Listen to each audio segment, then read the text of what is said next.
at syempre habang ginagawa yung negosyo na meron tayo. So gawin natin sila isa-isa. Kumbaga, sila yung mga next na magre-resign. Kasi kung nakita sila ng malaki dito, kahit sila ay part-time pa lang. Sige, gawin natin guys. Sige, unahin na natin si Franz. Go guys! Guys, pero gawin natin guys. Ma'am Hanili. Ma'am Maris. Ma'am Cash. Ma'am Hailey. Sir Paul. Ma'am Hazel. Ma'am Sheila, Ma'am Leonie, Ma'am Irene, Ma'am Pat, Ma'am Ann de la Cruz. Ayan. Napalakpakan naman natin. Siyempre. Yan, so sila yung mga si Sir Sir Anton. Anton. Yan. Sir Anton dito. So, Yan. palakpakan muna natin sila.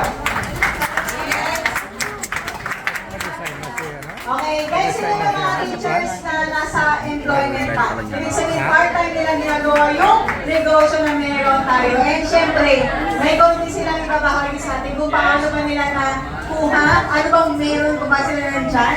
Yan, pakilala ka lang, background mo, bakit sumali, and magkano na kinita mo ngayon as of today. Ma'am Honey, Let's go.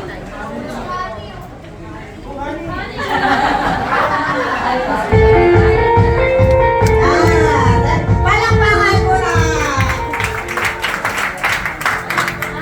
Okay, magandang gabi po sa inyong lahat. Good evening po. So, I'm Franz Jessica Ricacho Asanyas. So, teacher po ako sa Dasmariñas 2 Central School. Then, part-time ko po itong ginagawa itong business na to. Po, talagang isa rin po sa pinagdadasal ko na nagtuturo po ako na magkaroon din po ako ng extra income na kung saan po na hindi maka-apekto sa pagtuturo ko. Ngayon po, ito na po yung answered prayer ko po. So nakita ko po yung House of Franchise, na-curious po ako, nagtanong ako sa kapwa teacher ko, at ayun na po, nakita ko na wow, ang ganda pala yung House of Franchise. So talagang nagpa-short hair na ako. So yun po, talaga po mas nakakatuwa po dahil malaking tulong po sa akin itong House of Franchise na online dropshipping na kung saan hindi mo na po kailangan magbantay ng tao, magrenta. Talagang kung sa ano po, nasa online na lang po talaga ang business.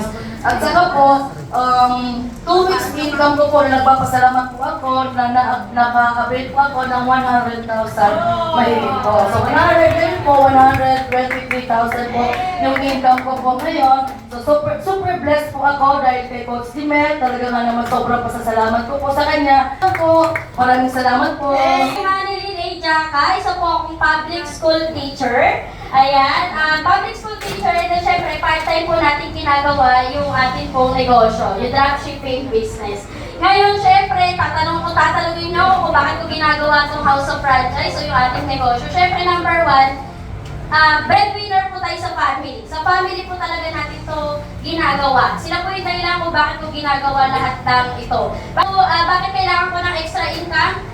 Siyempre, baon po tayo sa utang, di ba? And then nakita ko yung part ng business na kaya palang kumita sa loob ng isang buwan ng 6 digits, di ba? Kaya gusto po natin gagaling dito. Siyempre, isa pa, yung last, gusto ko rin talaga magkaroon ng sariling negosyo. Hindi ko po talaga nakikita yung sarili ko na habang buhay nagtatrabaho ako. Kasi nakita ko... I'm Catherine Bacal, isa po akong teacher 2 sa DepEd Las Piñas City. I'm a mathematics teacher.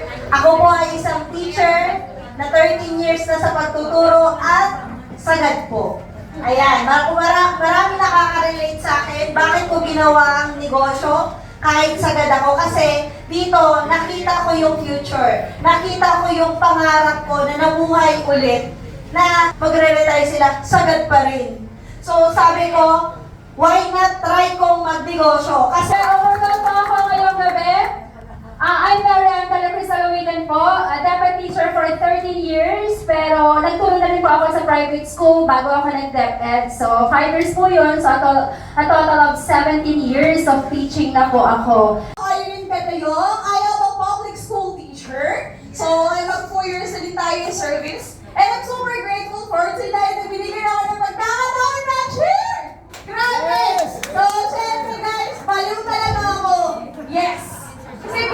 teacher.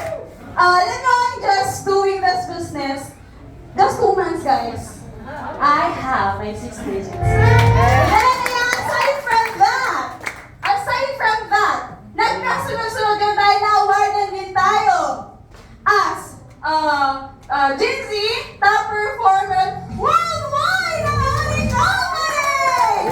So, for, di ba? Excited pa kayo kung sunod mo sasabihin? Yes! So, teacher, mag 4 years in sa service, less than 6 months dito sa House of Artists at JZ. Okay, guys. My first, 20 years here. Sir World, I have my first ever car because of this industry! Ay, pakilala mo na ako. Ako nga pala si Teacher Yomi from Mandaluyong, 13 years in the service. Ayan, so, alam mo naman natin ang DepEd, diba? Hindi lang natatapos in the corners of the classroom. Diba? Nakupuyat ka, napapagod ka, yes. Tama ba? So, at yung sweldo natin, alam naman natin na ang sweldo ng mga public school teacher, parang po. Kung hindi sakto, zero! I'm Sheila Maricel Dino. I'm a former DepEd teacher. So, kaway-kaway din po sa mga teachers na mga nandito. And of course, when I started po the business, no, sa totoo lang po, isa ako dun sa mga teachers na, alam niyo na, sakto lang po ang sinasahod dahil breadwinner po ako ng family namin. Actually, ginalingan ko, sinipagan ko po nung nag-aral ako. Kasi sabi ng mga magulang natin, di ba, galingan mo, sipagan mo para pag nagkatrabaho ka, makuha mo yung mga pangarap mo. Akala ko dati, kapag graduate ka ng cum laude, malaki yung sahod mo. Pero, pagdating ko po sa employment, pare-parehas lang po pala kami ng sahod. I'm Antonio Carranza Jr., okay? Siguro yung isang slide muna. Antonio Carranza Jr., I'm your top 9 season 3, and I'm your overall top 6 ng season 4. Ako ang top 81 global ng buong House of Franchise noong October 2024 at top 64 global ng buong April 2024. Kaya ko siya i-flex among the many people na tinutulungan natin is kasi, di ba, hawak ko yung cheque niya amounting to 1 week income, 99,270 pesos. Diba? At talagang yung ninang namin, we're very proud na patawid na siya ng 300,000. Okay, so yun. And I'll tell you more about my team later, pero ako po si Antonio Carranza again. Mga kasama, palakpakan naman natin yung nagagandahan nating mga MCs dito kanina, mga hosts, di ba? So, grabe, ang galing ng mga teachers na pumunta sa harap, no? Palakpakan nyo nga sila. Okay, syempre, kapwa ko bro, mahal ko. Diba? Pero bago ako magpatuloy, gusto ko palang i-acknowledge yung ating Queen of Spartan Silid, Coach Katrina de la Cruz! Yan! Grabe, napaka-supportive ni Coach Kat. Bago niya ako pagsalitain pala dito, kailangan ipa-facial niya ako worth 35,000 pesos kahapon! Ano sa time ko? Diba? Huwag niyo na tignan kung may difference o wala. Tignan ko sa inyo kung bakit. Diba? I'm trying my best here, right? So, kapag ikaw na tumitingin sa relo, wala kang gift mamaya. Ay, may regalo pala. Oo. Hindi pa ako natatakot magsabi sa mga guro. Hindi ako natatakot mag-encourage. Kung ayaw nilang yumaman, at least nasabihan ko sila. Kasi, hindi naman pinipilit ang pagyaman. Pero tanungin mo, ilang milyonaryo na ang nakausap nila? Wala pa. Dito, kaharap nyo ng milyonaryo, ayaw nyo bang i-maximize? Andyan si Coach Jason de la Cruz, oh! Mukhang nahihinaan kayo sa presence ni Coach Jason. Wala pa niyang tumatayo.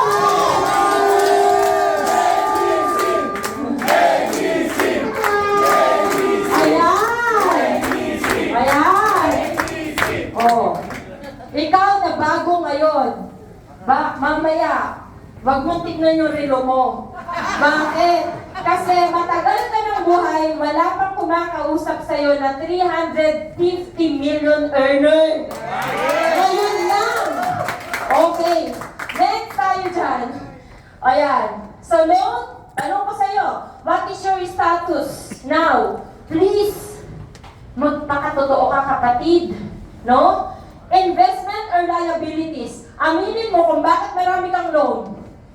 Kasi pinambili mo na. Maximize ko yung oras ko. Discover how to use time wisely and make it a successful habit. 1 year. Okay? So, ano nangyari? Umutang po ako ng 500,000. Bakit? Tayong mga educator, may anting-anting tayo. May bato tayo. Pag sinabi mong ding ang bato, Chana! Diba? Kaya mong umutang. Sabi ko, babaguhin ko na mindset ko.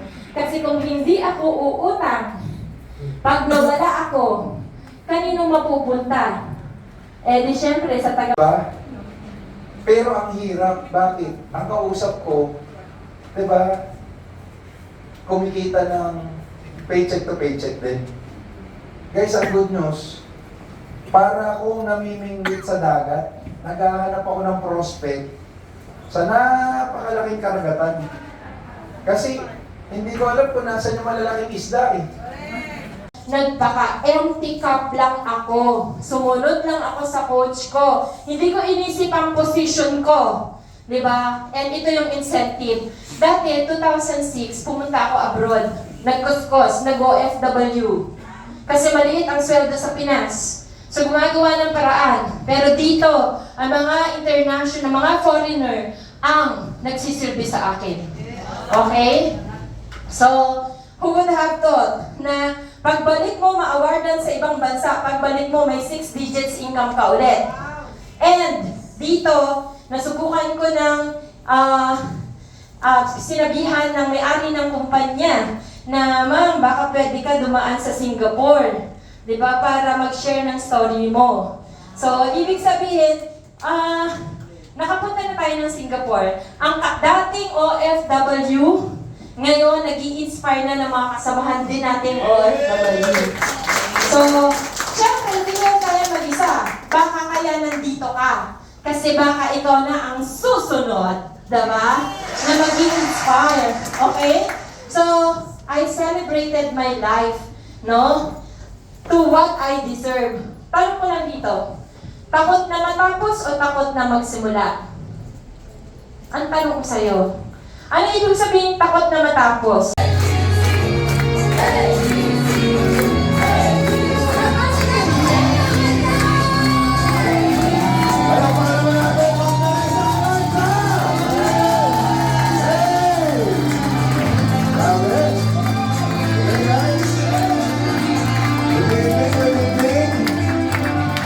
Meron mo na kayo, grabe, sabihin mo nga sa katabi mo, good evening. Good evening! Diba? Parang, diba?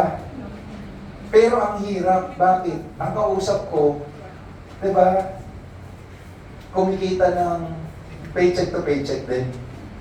Guys, ang good news, para akong namimingwit sa dagat, naghahanap ako ng prospect sa napakalaking karagatan. Kasi, hindi ko alam kung nasan yung malalaking isda eh.